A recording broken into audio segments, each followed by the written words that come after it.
This episode of Inside the Architect and Designer Awards is sponsored by Design in Detail. Design in Detail is where creativity finds its home. Representing top vendors, Design in Detail offers a curated collection of furniture, fabric, wall covering, lighting, and more, sold exclusively to the design trade.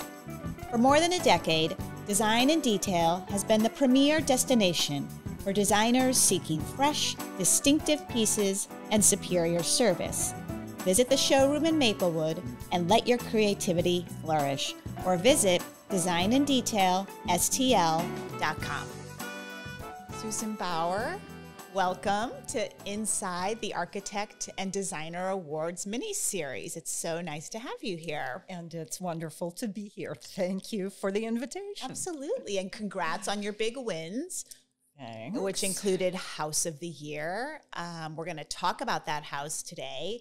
I'm mostly interested right now to hear a little bit about the name of the house and why you named it the Argentina Tex House. The clients are from both Argentina and Texas. He's from Argentina and she's from Texas. So the Argentina Tex House seemed to work. And the design of the house kind of blends those aesthetics as well. Right, right. And so what did the client want? What was the scope of the project and when did it start? The clients wanted a new house. It started during COVID in 21. And they were interested in more of a mid-century vibe for the house. Okay. That's how they started. They had been thinking about this for a long time, and they had many, many images pulled together. And that's where Kim Taylor came in, designer for K. Taylor Design, and helped them edit and put all the images together in a more coherent package. And do they live in St. Louis, or did they live in St. Louis prior to this home? They've lived in St. Louis for a while, mainly out of St. Louis County. Okay. And they wanted to move in closer to where all the action is. Right, town and country, Yeah. right? So let's talk a little bit about the house. Perhaps you can describe it a little bit for those who are listening to us and not necessarily watching the podcast. The house is kind of an H shape in plan. So it has a front courtyard and a rear courtyard. The front courtyard is at the lower level and the rear courtyard is at the main level, which is one level up. Oh, interesting. Okay. Yeah, the site had the challenge in that the entry level was at the lower level, yet the clients wanted to live at the main level so they could walk out the back. It abuts a park, so you could roll right out of any of the living, dining, porch areas and get to this fantastic backyard with a look into a park. So it's really beautiful. Obviously, outdoor living was an important element of the design. Yeah, that's where the Argentina Tex really comes in. And you might be able to see that there is an outdoor grill, an Argentine grill to the side where they can, roast a fairly large piece of something. Right, right. And then I noticed that the Texas Star is right above the outdoor living room. Yeah. That's pretty cool. And so what was the process like for working with the homeowners? Were they heavily involved? Did they, give you carte blanche? How did that work? The clients came together with their team, which is something that's always really important. Okay. They had the interior designer, us as architects, and they had selected a builder. So for every meeting, all the parties were there and could discuss the pros and cons of decisions. That was really helpful. We developed the project in 3D computer rendering as well as a physical model, which really helped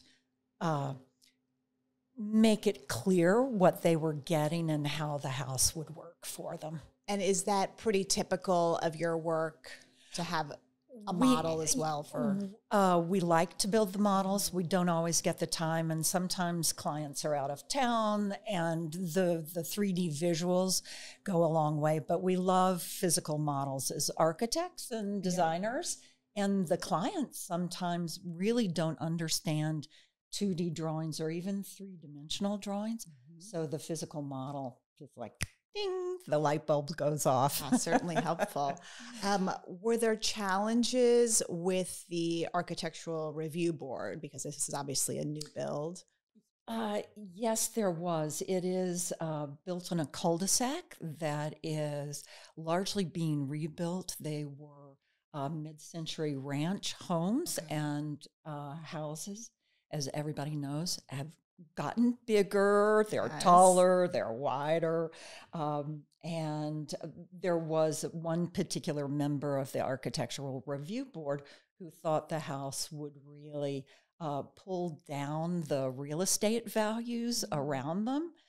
On the other hand, there was a neighbor who said, I love that house. It's a magazine house. And and here we go. Here we go. Yes. Meanwhile, all the houses on either side of this house have been torn down and rebuilt. So it doesn't appear to be out of place at all. And let's talk a little bit about the exterior, the materials that you used on the exterior of the home before we go inside. And again, this is where the homeowners played an important role. They loved limestone or some kind of stone, and it's on the warmer side of the spectrum. As well, we mixed stucco and Douglas fir wood in to give it a more rustic feel. It's sophisticated, but it has a little bit of rusticity, if we can use that word. And lots of windows. Lots of windows and little courtyards at the entry to help kind of bring the scale down and make it just a nicer, cozier, recessed entry. Not as formal as you might get on some other more classical designs.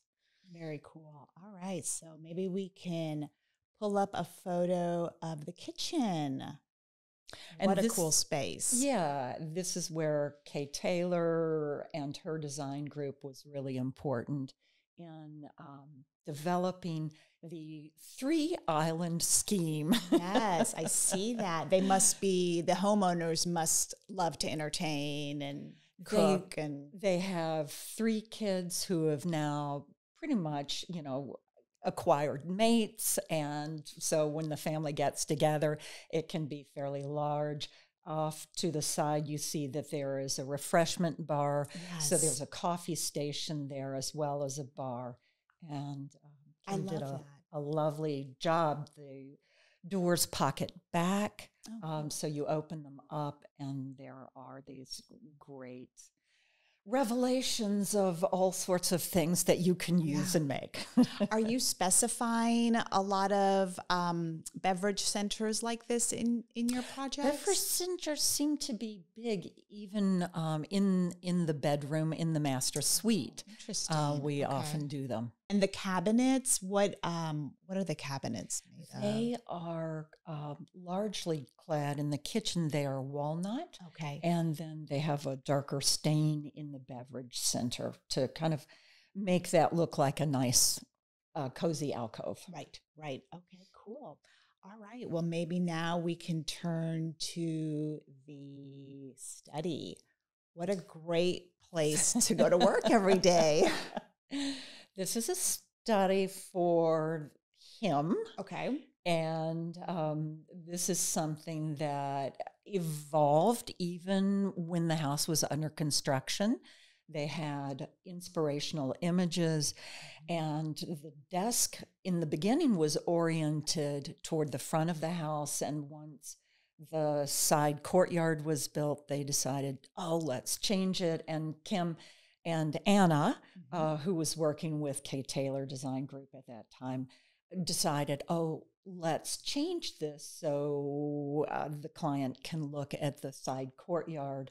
Nice. And they came up with a special design of the desk. It's Italian mid-century inspired, and because the client is rather tall, of course you couldn't get an antique Italian desk because it would just be too small. Yes, yes. So Espion Woodworking took the idea and scaled it up, so it's really tailored around this particular owner. And the bookshelves in behind the desk, what can you tell us? Those were fabricated by Beck Cabinetry. Okay. Did a really nice job. Beautiful. And the staining of the cabinetry so that it was dark in some areas and lighter in others really pops the physical area behind the desk. Brings it into focus. Absolutely.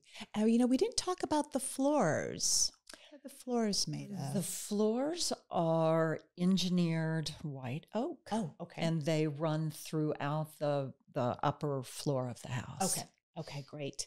And now let's go to the living room. What a great space. I especially love that curved ceiling. What was the inspiration behind that? That was something where Kim sent us an image and said, what do you think? Can you make this work? And we were able to work that in. It's really a lovely way to accentuate the higher side, which looks to the east to that back courtyard, and then it steps down and there's another curve over the dining area in the main entry. Oh, yeah. So it pulls the multiple layers of the house together. It's such a it gives such a soft touch to the house too, I feel like. Yeah. It's unusual because vaulted ceilings are usually peaked, and to have the curve just kind of, you're right, softened the whole thing and pulled the multiple layers together. And did you work with Kim on the furniture, or was that her area? Kim largely did the furniture, and some of the furniture was brought from the client's existing house. Other pieces she worked on, the dining table and the chairs, are custom made again by Espion. So they were delighted to work in this way where everything gets integrated together with the team. Really, really beautiful. All right. Well, my last question is, what advice do you have for local architects who might be considering entering the Architect and Designer Awards next year? Well, I think the competition has gotten stiffer. They need to up their game, because certainly it was interesting that there were 3 more modern houses that were the finalists. So that was an interesting change with this particular jury that you had.